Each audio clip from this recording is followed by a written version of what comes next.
आपके साथ निचकारी के बीवी वजीर बैठे हुए हैं, वो भी इन चीज़ों को देख रहे हैं। एक तो ये बता दें कि ये इस नहीं, वो किधर ही इधर उधर नहीं देख रहे हैं, वो उधर ही देखेंगे जो उनको देखना चाहिए। ये आगे चलें। एक तो मुझे आपके सवाल का पहलू ऐसे लग रहा है जैसे अमेरिकन हमें कह रहे हैं और हम उनको रोक रहे हैं। ये पहलू पहले एड्रेस होना चाहिए। कोई भी शख्स इन्वेस्टिगेटिव जर्नलिज्म से उसने तलाक ले ली, वो कहता है बस मैं सादा सा इंस्टेंट गूगल की तरह तुम्हें सवाल करूं जवाब दे दो। अगर ये सारी एक्सरसाइज पहले पार्ट पे होती, जो कि मैं समझता हूं कि जर्नलिस्ट रिस्पॉन्सिबिलिटी में आती, अगर वो ये अपनी जिम्मेदारी पूरी नहीं करता तो अपने सवाल उठाने के हक को भी खो देगा। मुझे पता लग गया कि तुम किस चीज में इंटरेस्टेड हो। वो फवाद साहब से क्यों पूछ रहे हो? हम हुकूमत हैं, हम इस वक्त हुकूमती तर्जुमान के तौर पे मैं बात कर रहा हूँ। अच्छा, मैं समझ रहा था आप जो है ना ऑल वेदर लिंकेजेस जो खुंजराब, और चूंकि आपका अपना इलाका भी है गिलगित का, मैं जानता हूँ आप शिगर से हैं ना, you would be very much interested in that, but it seems कि आपकी प्रायोरिटी उस तरफ इतनी नहीं है। मैं इस रिजान दे चुका हूँ। आप देखो ना, मैंने आपको कहा ना कि अगर आप लोगों ने इन्वेस्टिगेशन की होती तो ये सवाल की जरूरत ना पड़ती। मैं फिर आपको करूं। देखिए सर, मेरी जान, एक मिनट पहले तो आप आउट ऑफ 10 बोले हैं, लेकिन खैर है, बोले हैं, आपका हक है सर। एक मेरी अर्ज सुन ले, आपको अपने कुलीग के निस्बत ये नजर आ गया कि 2 महीनों में डॉलर नीचे आया, पेट्रोल नीचे आया? नहीं, आपको नहीं नजर आया। आप छोड़ दें, आपका गुजर गया सवाल, आपका सवाल गुजर गया, अब आप बैठे।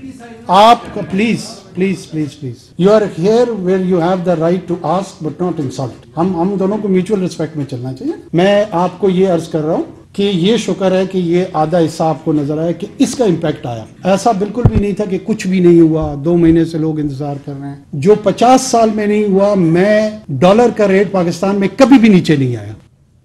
देखें, एक तो मुझे आपके सवाल का पहलू ऐसे लग रहा है जैसे अमेरिकन हमें कह रहे हैं और हम उनको रोक रहे हैं।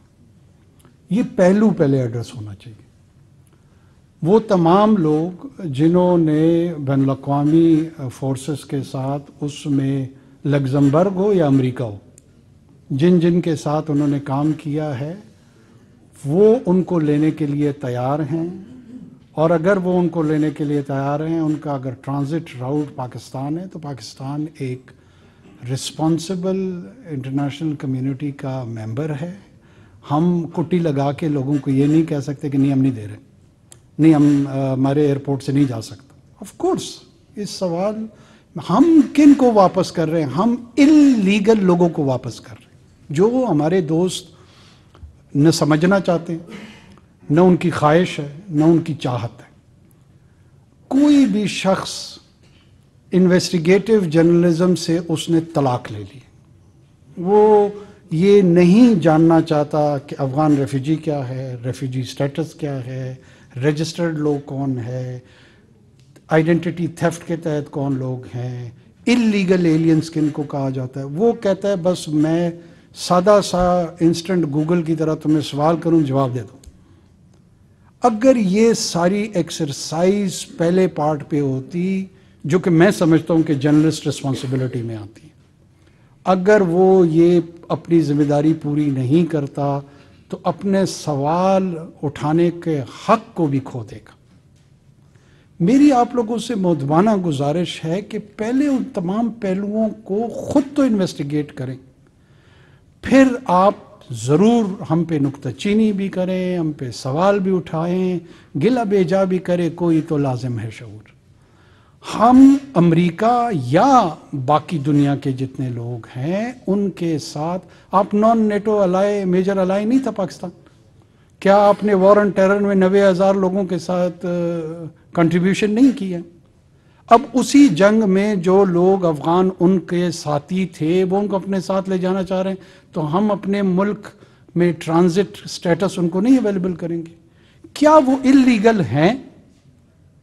वो इलीगल नहीं है, वो तो यहाँ पे रजिस्टर हो गए हैं, उनकी लोकेशन का हमें पता है। साइकिल का तो जज साहब ने दोबारा ऑर्डर किया। एक था बच्चों की दरखास्त उनकी अलाउ हो गई थी, कल उनकी अपने बच्चों से उनकी बात हो गई थी।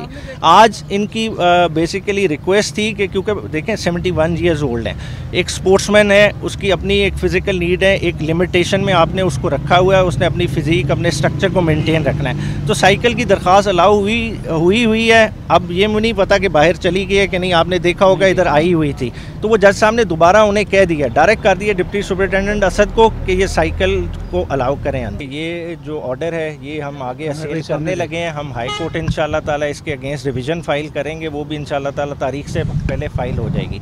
खान साहब का जहाँ तक ताल्लुक है, खान साहब ने खुद भी कोर्ट को एड्रेस किया और उन्होंने कहा कि मेरे अगेंस्ट चार्ज है क्या।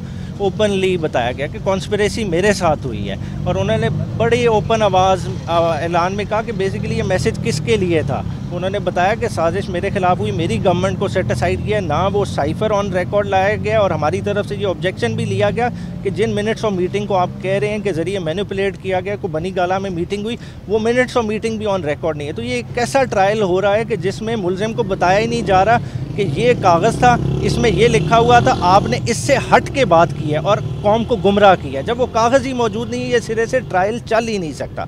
साथ ही साथ क्योंकि कुछ पॉलिटिकल एक्टिविटीज़ भी हो चुकी थी कि नवाज शरीफ साहब की वापसी हुई, तो उस हवाले से भी खान साहब से, क्योंकि जब इस प्रोसीडिंग के बाद बात हुई तो उन्होंने बड़ा क्लियरली कहा कि देखें 18 बिलियन रुपए के फ्लैट हुसैन नवाज़ ने बेचे किसको, मलिक रियाज को, और ये ट्रांजैक्शन किसने पकड़ी, NCA ने पकड़ी। सस्पिशियस ट्रांजैक्शन थी, फंड फ्रीज हो गए। तो ऐसे बंदे जो पनामा पेपर्स की बुनियाद जहाँ से शुरू हो रही है, उस सारी चीज़ के सामने आने के बावजूद एक कन्विक्टेड क्रिमिनल को आपने रेड कार्पेट ट्रीटमेंट दिया। आप अदालती अमला भी उसके पास एयरपोर्ट चला जाता है उसके थंब इम्प्रेशन लेने के लिए, उसे हर तरह से फैसिलिटेट किया जा रहा है। तो ये चीज़ें देखने वाली है कि आप सिस्टम को किस हद तक बुलडोज करना चाह रहे हैं। ये सारा का सारा लंदन प्लान का हिस्सा है, और कह रहे हैं कि लंदन प्लान का मुझे आज से नहीं पहले से इल्म था, और इस बारे में मैंने सदर आरिफ अलवी को भी आगाह किया था कि ये लंदन प्लान है। और ये लंदन प्लान क्यों किया गया, खाली PTI को बुलडोज करने के लिए कि आप मामलात को सामने रखें उस तनाजुर में कि एक कॉन्विक्ट जो लंदन में बैठा हुआ था उसने बनाया और उसने शराइत रखी कि नवाज शरीफ की बेसिकली अगर हिस्ट्री उठा ले हमेशा वो एम्पायर को मिला के साथ खेलता है। उसके लिए लेवल प्लेइंग फील्ड का मतलब क्या है कि एम्पायर उसकी मर्ज़ी के, और यही हो रहा है। और वो उस वक्त तक इलेक्शन में नहीं आना चाह रहा कि जब तक PTI बुलडोज नहीं हो सकती। खान साहब को हमने कल आने वाले इंसिडेंट का बताया कि अफजाल अजीम पहाड़ ने एक कॉर्नर मीटिंग रखी, एक जलसे नहीं रखा, जलसा मीनारे पाकिस्तान में हुआ जिसको सरकारी मशीनरी ने सपोर्ट किया। 14,000 से ज़्यादा पुलिस एहलकार गए मैदान को खाली भरने के लिए, और इधर एक कॉर्नर मीटिंग, हल्के की कॉर्नर मीटिंग होने से पहले ही उसके घर को रेड किया गया, उसके शीशे तोड़े गए। तो ये क्या कर रहे हैं कि PTI को एग्जिस्ट नहीं करने दिया जा रहा, क्या इस तरह जमहूरियत चलती है।